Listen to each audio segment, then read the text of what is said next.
سننے والوں کی خدمت میں السلام علیکم ورحمۃ اللہ وبرکاتہ۔ کتنا اچھا سلام ہے، کتنی اچھی دعا ہے۔ میں ہوں آپ کا میزبان طاہر رانا۔ آج کی اس بزم میں میں آپ کو ایک امیر زادے کا قصہ سناؤں گا جسے اس کی دولت کے گھمنڈ نے گھیر لیا تھا۔ ایک ارب پتی کی دولت کا ڈنکا پوری دنیا میں بج رہا تھا۔ اس نے یہ چاہا کہ شہر کے سب سے مہنگے علاقے میں دنیا کا سب سے بڑا باغ تعمیر کروائے، ایک ایسا حسین و جمیل باغ جو دنیا کے تمام باغوں سے زیادہ خوبصورت اور بے نظیر ہو۔ باغ تیار ہو گیا۔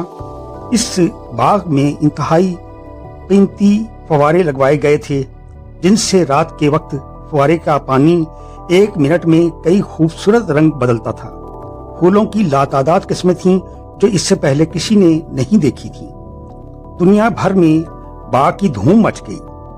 امیر زادے کو باغ کی شہرت کا ایسا نشہ چڑھا کہ اس نے دنیا بھر کے امراء کو چیلنج کر دیا کہ میرے باغ جیسا دوسرا باغ کوئی بنا کر تو دکھائے۔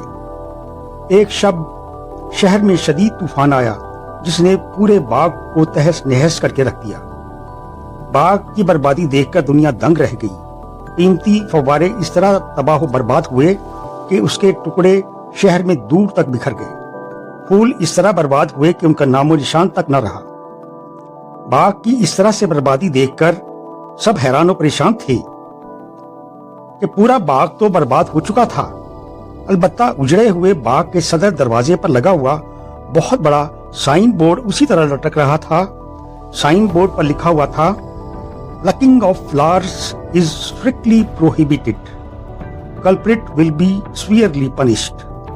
یعنی اس باغ سے پھول توڑنا سخت منع ہے، خلاف ورزی کرنے والے کو سخت ترین سزا دی جائے گی۔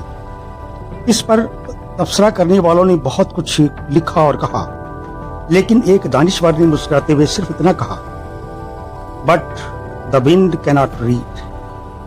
یعنی طوفانوں کو پڑھنا نہیں آتا۔ بالخصوص طوفانوں کو تکبر سے آلودہ زبان پڑھنی نہیں آتی، کیونکہ اللہ تعالیٰ نے واضح لفظوں میں انسان کو بتا دیا ہے کہ پوری کائنات کا رب وہ ہے اور وہی سب سے بڑا حاکم ہے، رہے نام اللہ کا۔ بس آج کی نشست میں اتنا ہی۔ چلتے چلتے عرض کروں گا کہ ہمیں دوسرے انسان کو برا نہیں کہنا چاہیے، بلکہ اس برائی کو برا کہنا چاہیے جو ہم سب سے سرزد ہو جاتی ہے۔